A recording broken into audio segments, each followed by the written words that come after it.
For the last 40 years, the Hyde Square neighborhood of Jamaica Plain has been widely known as a Latino community. It's also a neighborhood rich in social capital and culture.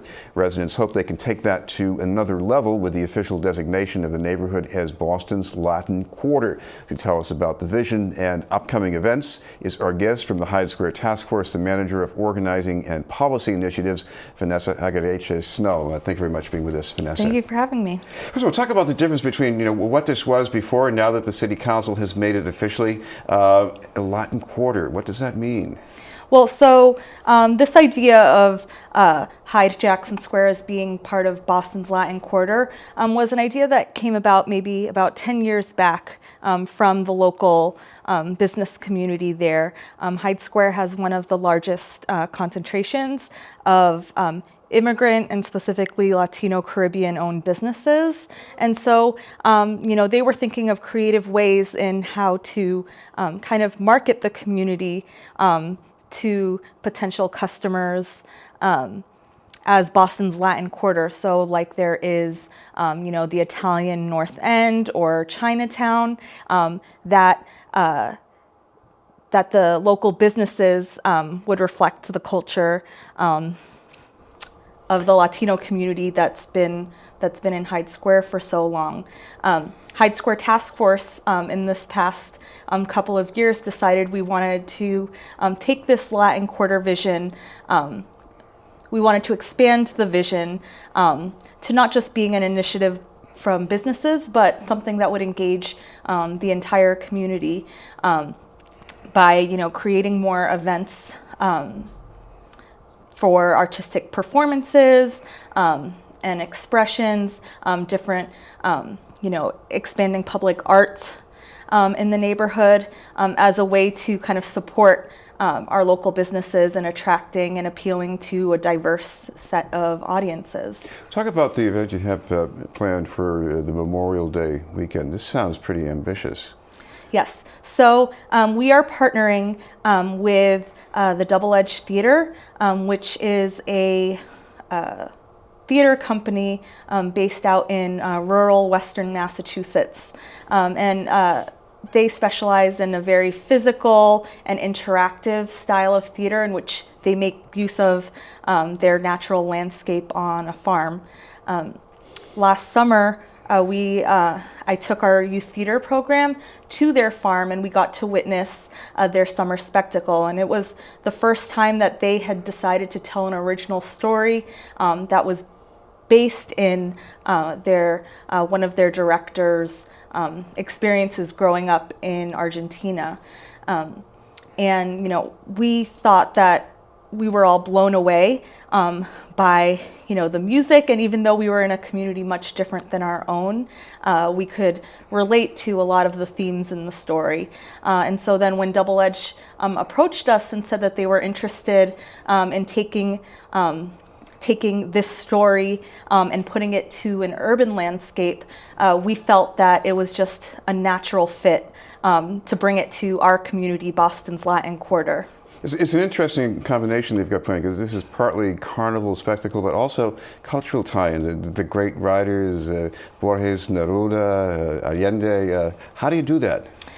So I think it's telling the story of a man who's revisiting his home village after much has changed due to progress or the dirty war that existed in Argentina, and him remembering different elements of his community and kind of taking that Latin American magic realism as a way to kind of remember those stories and the people who existed and the celebrations and the music that happened.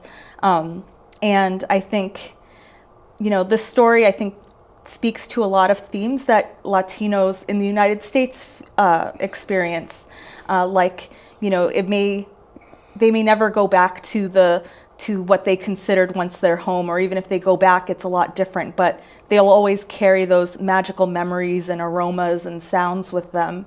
And I think the story actually does talk a lot on, on the issue of displacement, which I think as Jamaica Plain is known as one of the front lines of gentrification right now for Latino communities, I think this story can give us hope that as our communities may change, that we can still kind of be rooted in our art and culture. Of course, I'm also wondering about how this is for young people growing up in the neighborhoods, especially Latino young people, because their culture, it's not just the little store down the street or what kind of food you folks make at home, but this is something that it's got respect throughout the world, and the writers, the musicians, and the poets. What's it like for them to be taking part in that in an active way?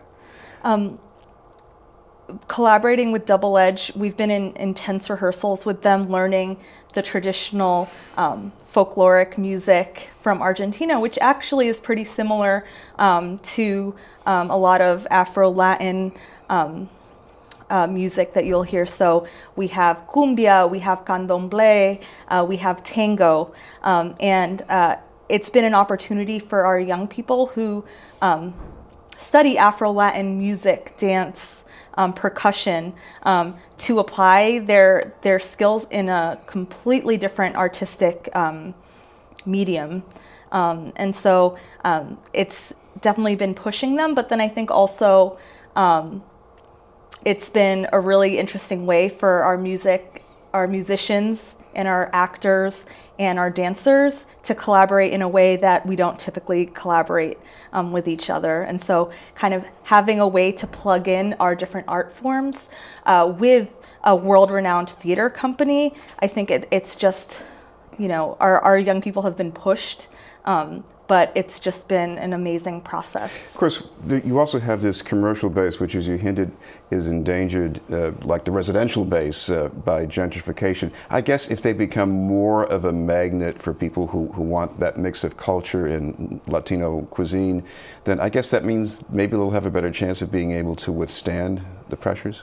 Yeah, I think the idea is that we are working with our businesses. We're creating more events that create foot traffic, not just of the immediate residents, but we want this to be a cultural destination for the whole city. And so it really takes us working with our local businesses so that they are able to kind of handle that existing foot traffic and to coordinate, their promotions with different events that are happening throughout the summer, and just more opportunities for us to collaborate under this Latin Quarter vision. Well, finally, a reminder, the time of the events on the 28th and 29th, and where people can get more details. So you can visit our website. It's www.hydesquare.org, and that'll have all the details of the upcoming performance.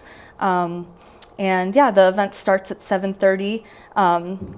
We're utilizing natural sunlight, so if you can't make it to the plaza, be sure to make it to the park that night. Thank you very much for being with us. Thank you. From the Hyde Square Task Force, Vanessa Aguirreche Snow.